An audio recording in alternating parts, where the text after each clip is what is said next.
Y'all, I'm so thrilled to welcome my friend Katie Reid to the show today. Katie is the author of Made Like Martha, Good News for the Woman Who Gets Things Done. She's also co-host of the popular Martha and Mary show. Katie is so awesome, y'all. I have followed her writing for years now and got to meet her in person for just a few minutes at the She Speaks conference several years ago.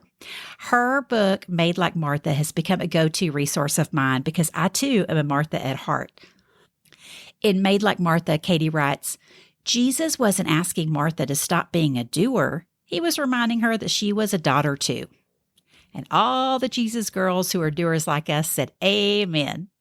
So I'll let you dig into that Bible story a little more later because today you came to hear about book marketing, right? So being a Martha at heart, I really wanted to hear what Katie's doing to market her book today, her podcast pitching tips from a popular host perspective, and how her ministry to business mindset is allowing her to make money so she can pay to do even more things to promote her book. I love what she shares about her Martha mindset when it came to launching this book. So I can't wait for you to hear from her. So let's get to it. Hey, Katie, welcome to the Book Marketing Mania podcast. Kim, thank you so much for having me. I'm just a fan of yours. You are so gracious and you are so helpful, and I'm excited about this podcast. Oh, thank you so much. You and Lee set a high bar for podcasting, but I'm so excited to talk to you today about book marketing. But first, will you share a little fun fact about yourself if some of our listeners don't know you? Sure. So, funny story. One time I was on a trip with family in Calgary, is it Ontario? Wherever in Canada. And there was this man waiting for his ride on the curb. And it was Bill Murray. And so my sister and I asked him if we could get a picture with him. And he said, I will if you stand up straight, because I was kind of cowering in his presence. And so that's my claim to fame, that Bill Murray echoed the advice of my mother, to improve my posture. And I've been trying to ever since. But also, my husband and I live in the middle of Michigan, and we have 5 lively kids. I'm an author, speaker, podcast host, business owner with other people, etc. I'm not bored, Kim. Yeah, all kinds of fun, good stuff going on. And also, we just recently had an episode with Amy Wicks about our Enneagram numbers and how we each approach book marketing. So I'd love to hear, what is your Enneagram number? It is number 1. Oh, a 1. A 1 with a 2 wing. I'm a firstborn girl, and I love to see how everything can be improved. So you can imagine how this played out in book marketing. I had a to-do list that I met my match. Let's just say I had to tap out a couple times and call in for reinforcement. Oh gosh, I think we all have to tap out sometime, right, on our book marketing stuff. Oh goodness. Okay, so let's talk about that. I would love for our listeners to hear about your book, Made Like Martha. Tell us a little bit about it and who your target audience is. Sure. So yeah, Made Like Martha, good news for the woman who gets things done. Because if you're familiar with the story in Luke 10:38 through 42, I think that is correct. I've said it so many times. Have you ever done that? You know your phone number, then all of a sudden you don't know it. Yes. 10:38 to 42, there's these 2 sisters. One's more task oriented, one's more people oriented. And I so relate to the older sister of trying to get things done, feeling frustrated when other people don't catch that vision of, helping me accomplish those things.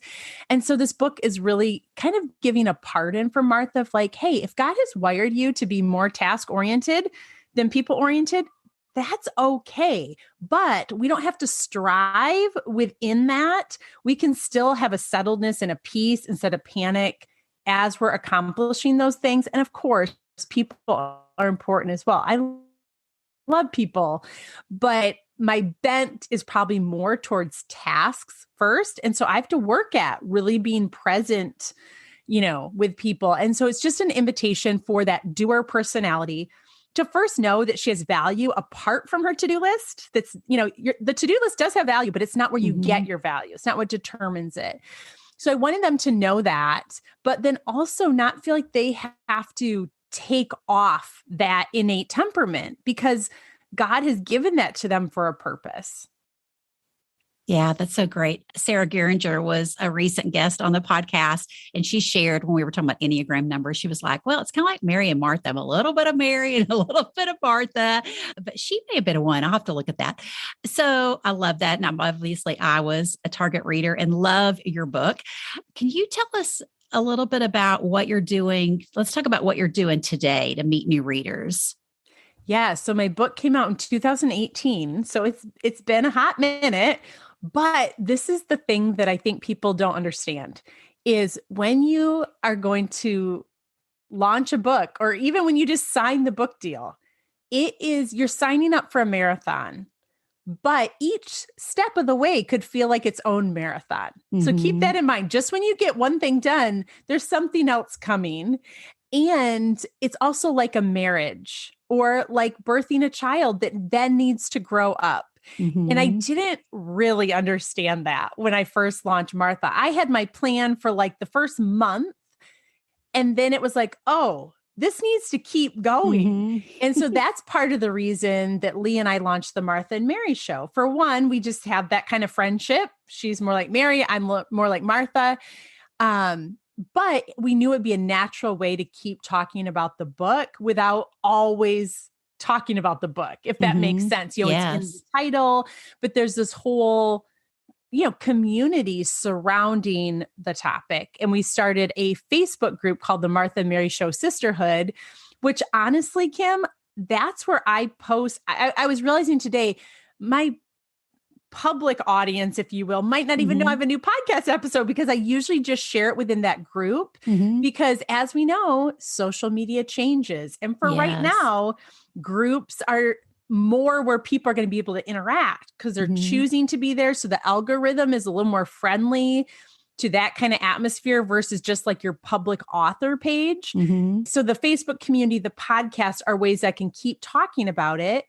But I recently sent out some podcast pitches and I just got a huge interview coming up for Made Like Martha. So it's something that, for one, write a book that you want to keep talking about, I guess is one tip, but then realize like this is a long game. There's going to be opportunities or speaking events that I'm still giving that Martha message. And I probably will till I stop doing it because it's still near and dear to my heart. It is. It's such a timeless message. And I love that you're talking about the Facebook group because I think that's so nice to have a community of believers together that we can talk through, I'm a Martha or they're a Mary, and how we can all help each other out. And I can't remember if it was the Platform book with Michael Hyatt, but it was some book that I read years ago, but it just, they talked about how long are you going to market your message? And it's like, well, as long as I want to sell books, right? You're going to market your message for as long as you want to sell books. And obviously, that you want to keep reaching readers with this. Again, I think it's such a timeless message. I mean, it's definitely one on my bookshelf that I pull off frequently. And Misty Phillip was recently on the podcast and she shared about podcasting to grow your author platform. So I'm so glad you talked about that because you're obviously reaching new listeners, you and Lee with y'all's podcast, Martha and Mary. And I know it's super popular and I love listening to it. So I'm so glad that you shared that. What about new authors? Would you have some tips that you would like to share for new authors? Maybe some things you wish you would have known back then when you first started marketing your book? Yeah, I think that, you might have talked about this already, but nobody cares about your book as much as you do. And that can be really hard. It's just same with like, if you have children, right? No one loves your kids as much as you do. And so realize that there's good and bad to that. But that means, let me back up a little bit. Before I published, had Made Like Martha published, I watched several friends publish books and they were maybe told all these things were going to happen around marketing and maybe they didn't happen for whatever reason. Okay. So Kim, not on my watch. That was my attitude of like, and my publisher was great. They did things that I could have not done myself. But I had the mindset, my Martha will definitely be showing here. I had the mindset of, I'm going to pretend they're going to do nothing to market my book. So anything they do is like the whipped cream, the cherry on top. But I am going to pitch myself to podcasts. And so my friend Terry Lynn Underwood gave me this great advice. Even though I'm like Martha, I'm not a big spreadsheet person, but I was for book launch.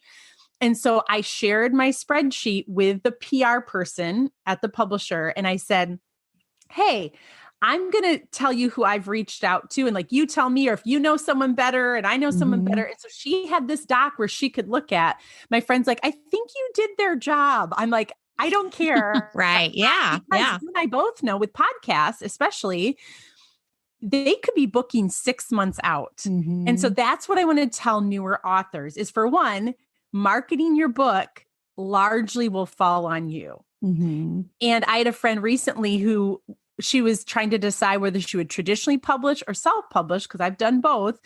And she said, Katie, I think I want to traditionally publish because I'm not great at marketing. And I said to my dear friend, I am so sorry to have to tell you this, but it really doesn't matter which way you go. Marketing, for the most part, is going to be up to you.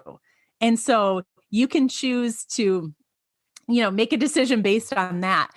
So anyway, have a plan for marketing and realize that you might need to be doing it way before you're ready to think about it. And so when I got done writing the book, I started collecting addresses for influencers, and I started coming up with, what am I going to do for marketing? What are my pre-orders going to be like? Of course, I think I try to give myself a couple day break, but there's these seasons in this marathon, right? The second marathon after the first marathon of these different things. But if you wait to start thinking about marketing too late, it's too late. Not that you can't do it later, but if you're trying to really concentrate it around book launch time, you really need to think about it. And also just knowing what's working right now.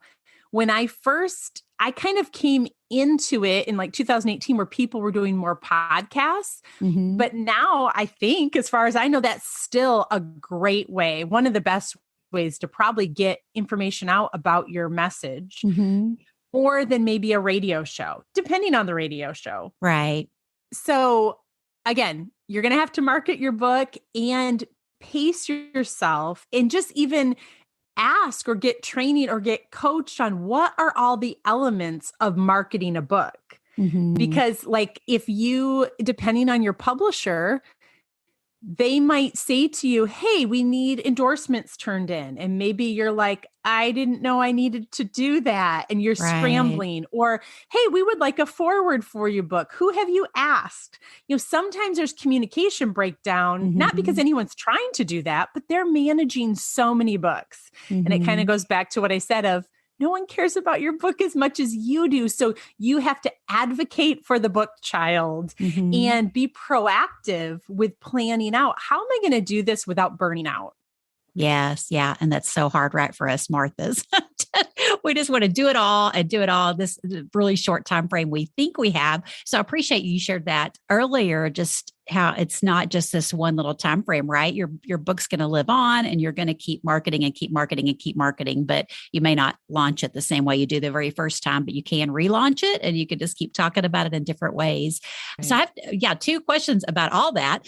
So first, talk about podcast pitching, because I love podcast pitching, obviously. And I had a traditionally published author reach out to me recently that's about to go through what you went through. Is, they're working with a PR firm with their publisher, which is an awesome thing about traditional publishing, right? That they typically have a PR firm to help you with that. But, she saw the list they were going to reach out to, and she's like, I know there's more podcasts than this, like that's who they know, but I've got to give them some more podcasts. So they were asking me, what are some other podcasts we might could pitch to? And that changes, right? I mean, there's just constantly new shows coming out. But I wanted to ask you to think about podcast pitching from a podcast host perspective. I would love to get your take on, some authors might think, especially if they are self-published, they don't have a PR firm to do this for them. They might think, well, when do I start pitching? Because, if a podcast host is booked 6 months out, I don't have my book yet, like so that was one of my questions. How could they reach out to podcast hosts, kind of far in advance to kind of start building that relationship with them and maybe get on their list for future? And then maybe some tips you have to share from your podcast host hat of things you like or don't like to see in a podcast pitch. That's probably a lot, and I'll be happy to repeat any of it. No, that's okay. I think one of the big things is make sure you listen to a couple episodes of the podcast, that you're really clear on what the podcast is about and who the audience is, so that you can be a dream guest and speak, as you're pitching, the host feels like something about the show and something about them. And if you have any connections network wise, like, hey, my friend so-and-so recommended I reach out to you. If you've already been on another show, you could link to that in your pitch so they could listen and hear kind of what you're talking about. And, Kim, something that I've started doing is asking people for their statement of faith. And I think I have mixed feelings about it, but it's important, especially for the nature of our show. Our listeners are going to go check those people out. And if they are leading them off a deep end, I need to know that. I feel like I'm trying to steward it. So I'm not trying to be discriminatory, but I'm trying to, our listeners trust us. And so I feel that responsibility to just get a gauge on, do we believe the same things about the base? And that doesn't mean I would not have someone who's not a believer on my show, but I just want to have my eyes wide open on that. And I think too, it's helpful to pitch several ideas. Look at how the host titles some of their shows and don't be a repeat, topic. I just had a publisher reach out to me about a topic, but I'm interviewing someone right after we get off this about that same topic. So I offered them a sponsorship spot, to just do a blurb, but I didn't want to do the same show twice. Hey, y'all, real quick. Speaking of podcast pitching, I'd love to help you jumpstart your own podcast outreach. Come check out my Podcast Pitching 101 mini course for authors at bookmarketingmania.com. Now let's get back to today's episode. I also think make sure you have a media kit. It has your headshot, it has your bio, it has a summary of the book, it has maybe where they can find the book, it has endorsements, and then please, please, please make sure there's a Q&A right in your media kit, not just questions, but how you would answer it. And it doesn't have to go on and on, but like a paragraph, because that helps the host determine, or the producer determine, okay, this is where they're going to go with that question. And I feel good about that. And of course you might expand or those kind of things. But when someone sends a media kit, it gives me so much more information. I don't want a big, long, lengthy email in the pitch. I want enough to make the decision, but also like it should kind of be a two-way street. You want to serve their audience well. You don't want to just be like, I want to come share about my book. It's really, let's have a conversation that, yes, might point back to your book, but it's not just a big marketing pitch for your book. Yeah. Oh, that's so great. I knew you would have valuable advice for that because, I think especially with PR firms, I think, they're mass producing these email pitches, right? And that's their goal as the publisher, is to get the book in as many hands as possible. And so they want to pitch out the book, but just taking that time to maybe look at, there's so many things you could talk about from your book, right? That would be a fit for your own podcast. And you don't always know what is coming down the pipeline of a podcast host, but you can just, being able to just to pitch a few different ideas so that you as a host can make that quick decision. And I love that you're such a champion for your listeners and the community you've built, that, they do trust you, the podcast host, to bring valuable guests to them and something that's not going to compromise your values or theirs either. What about the timing though of it? What do you think about, since you have self-published and traditionally published, what do you think about the timing to reach out to podcast hosts, just knowing that so many of them are getting so much smarter at their timeline and workflow and working so far in advance? What would you say to somebody that, they may know their release date, they may not, or they may have the book in hand or not yet? Yeah. I mean, I think you want to have at least like a galley copy of your book, right? So maybe it hasn't gone through all the editing, because I hope you're hiring an editor if you're Mhm. self-publishing. But that I think that's what I did with mine is we offered a digital galley, or we would like print it out and spiral bind it and Mhm. send it to them. Kim, that is one thing for me. If someone does not send me the hard copy, I'm not Mhm. going to read it. I'm on my computer all day. And so just knowing that as well. Yeah. And so you've got to at least have that. It can't just be your idea about the book, because Mhm. someone wants to see, like, okay, this is what you're going to say. And there's different things with different hosts. I'm just going to admit I cannot read every single book for the Mhm. host that I have on, or the guest that I Mhm. have on. Some people will read every word. And so you've got to keep that in mind too. Like, it's a big ask. As Mhm. you know, Kim, putting a Mhm. podcast on, it takes money, it takes time. And so you really want to respect that, person's time that you're reaching Mhm. out to.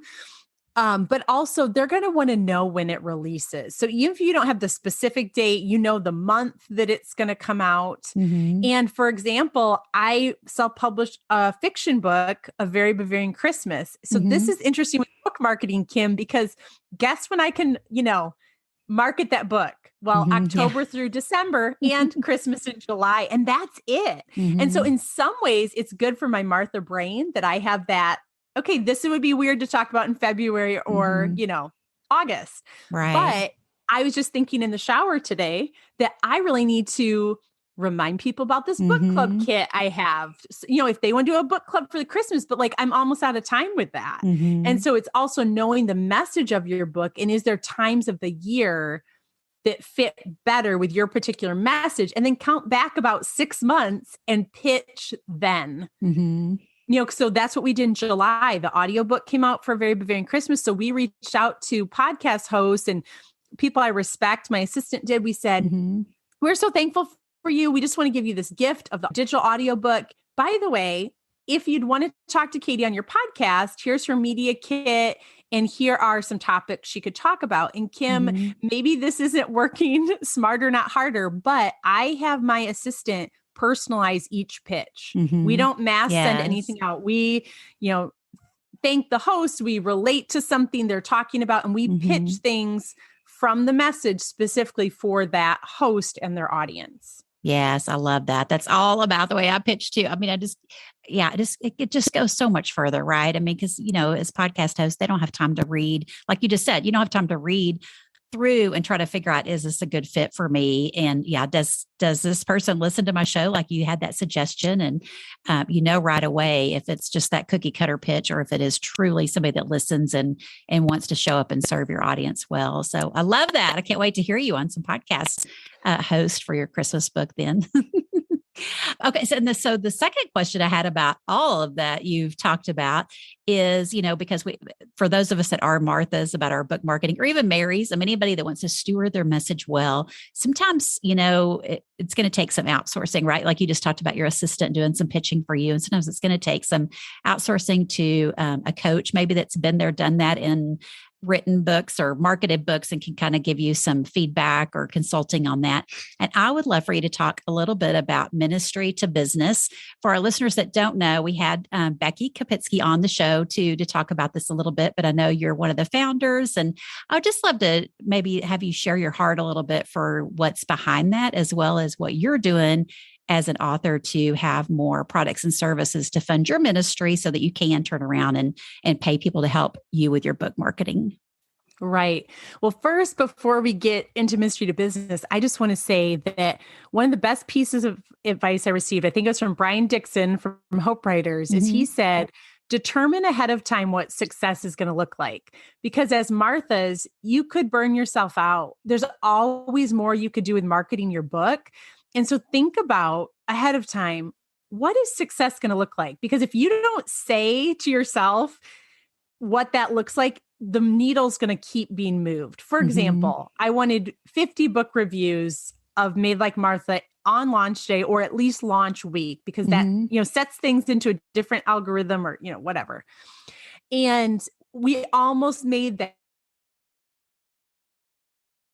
said, I want lots of book reviews. Well, does that mean 100? Does that mean 200? What does that mean? And so I think determining some of those things ahead of time will help, you not burn out. And like you said, enlisting help. I tapped out a couple times where it was like I had a newborn baby and I was sleep deprived. I'm like, I cannot do this. And so another just quick tip is on your book launch day, plan something fun to go do.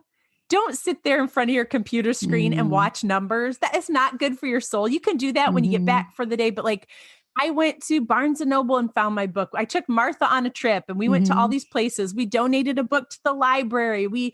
I took my kids to a sports camp. We just made the day special, but not in the way of just burning ourselves out with data on that day. Yes.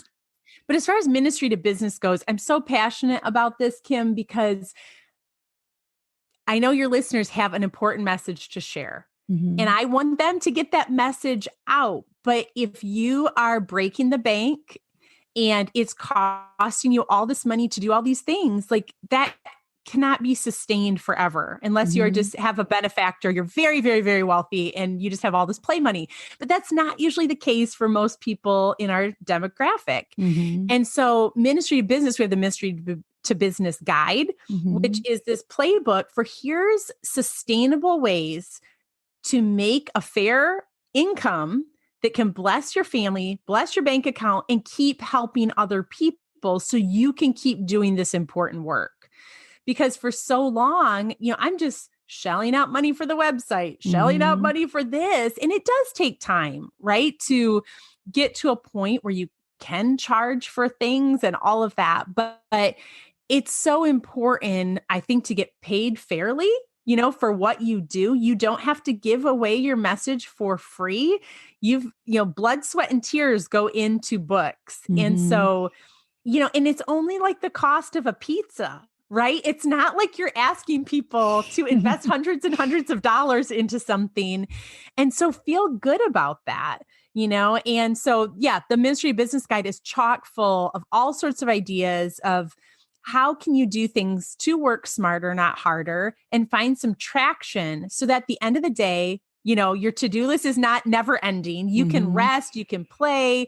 And what's so cool, Kim, is as we are talking, I am making money, through ministry to business or Change Your Mind, Change Everything, which Jamie Amrain and I do for parents. We have a Socialize You course for helping our parents navigate technology and social media with their kids. And then we have one about making honorable choices about the body, sex, and intimacy. And so while we're talking, money can be made, but the even greater good is it's helping other people. So it's like we did it once, but we have a sales funnel while it keeps selling, or so that it can keep selling and continue to help and make an impact. And so as an author, I don't know any authors that just make money writing books. Usually you have many streams coming in and there are a lot of expenses.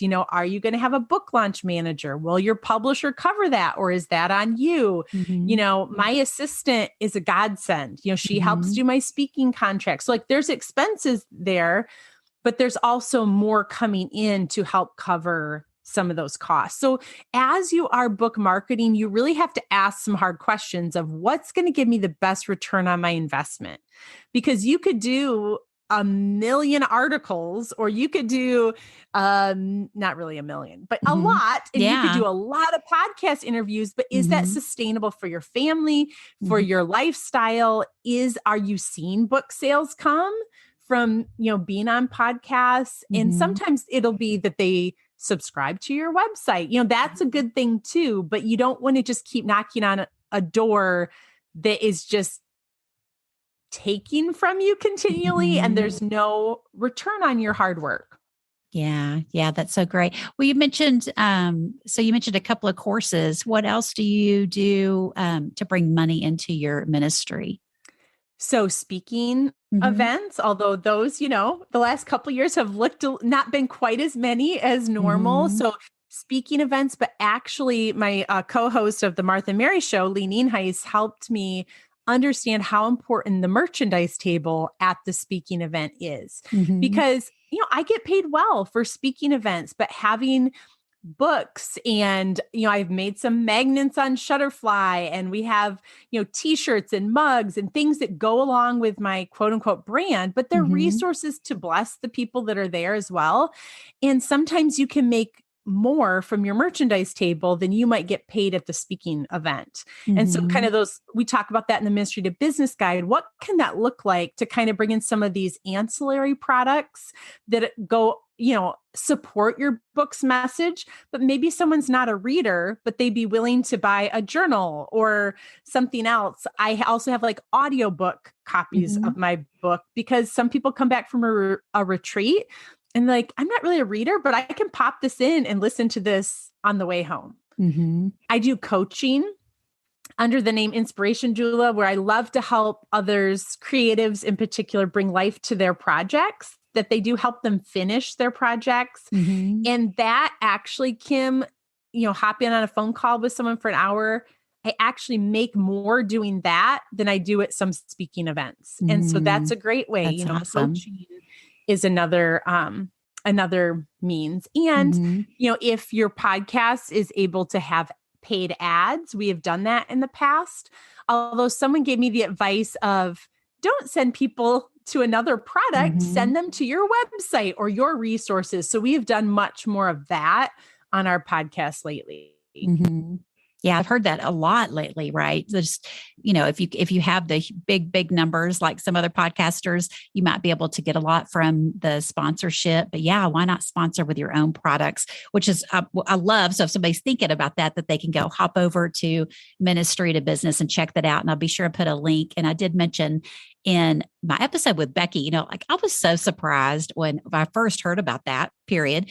And then two, like when I downloaded the guide, I mean, even though it was something I paid for, it's not a lot of money by any means, but it's like, you kind of, I guess because there's so many PDFs out there, right? I was just thinking it was going to be kind of like a list of things I could maybe do, but holy cow. I mean, there's just so much in there. I was so blown away by all the ideas, but then you guys really dive into those ideas and how to, you could literally sit down and make some of these things happen. So I'm definitely going to put a link in the show notes about that, as well as I'll link back to Becky's episode and just all the goodness that is Ministry to Business. I highly recommend everybody check that out. So Katie, if somebody wants to connect with you further or check out all your resources about your book or your coaching, can you tell us where they can best do that? Sure. So it's katiemreid.com, and Reid is REID. That's the best spot to find about courses and coaching and books and encouragement and the podcast and all the things. And you can also find me on Instagram at Katie M. Reid. It's like Katie_M_Reid, and Facebook is Katie M. Reid, and the Martha and Mary Show. You can listen to that wherever you listen to podcasts. Yes, I love y'all's show. Oh, great. Well, this has been so awesome, Katie. I know we could just talk for hours, and I appreciate you sharing all your wisdom and encouragement with our listeners. Well, thank you so much, Kim. And listeners, we're cheering you on. We're excited for you sharing your message. Don't be intimidated by marketing, but just realize like you have a message to share that can help someone. So why would you keep it from them? Yes. Oh gosh, that's beautiful. Thank you so much, Katie. Okay, y'all, whether you're a Martha like Katie and I or lean more towards Mary, I hope you got some great book marketing ideas from Katie. And let me repeat her words in case you missed them. You have a message to share that can help someone. So why would you keep it from them? Oh my gosh. Y'all remember, book marketing is a marathon, not a sprint. And marketing is simply letting someone know you can help them. And hey, on that note, if this podcast is helping you to market your words, I'd be so grateful if you left a review, as that will help other authors discover the show.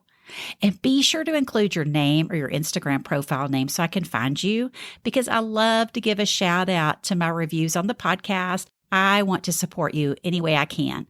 So thanks for tuning in, and I'll see you next week as I cheer you on to market your book one podcast at a time.